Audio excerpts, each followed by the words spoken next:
Okay, so I want to deal with a couple of special situations with Securely. So one thing is you can add custom groups, and so if you want to add a new class, you can do that. And so for example, I'm going to select middle school and just call it flex time, and then I can click add, and then you can see the teachers. And when I go to add students, okay, the cool thing is now instead of having to manually type the emails and then you type them wrong and they're not in there, you search, you check boxes, okay, and then you keep searching, and you can see.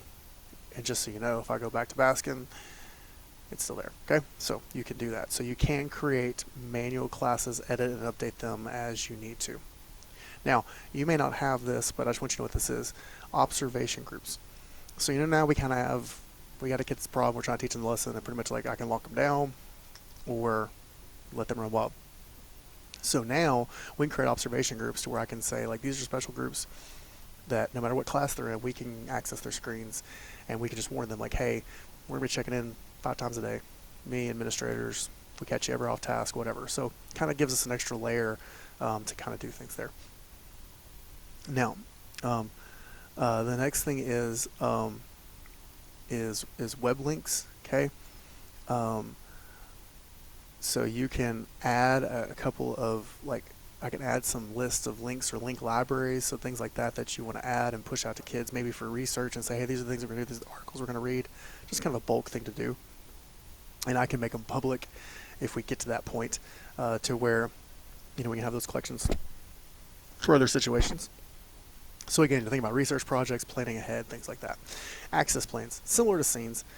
So you can do that, and you can see, you can add sites to block or allow, and add apps to allow, or to block or allow. And so you can build your own kind of custom access lists there.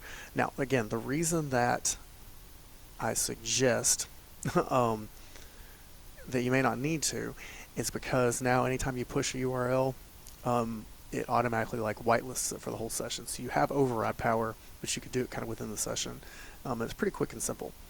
So those are a couple things. So the access plans, where you can build those lists for those special situations that you have, testing, things of that nature. Link collections, and then also on the other end, let me go back to classes. Custom classes. You can do that right here as well.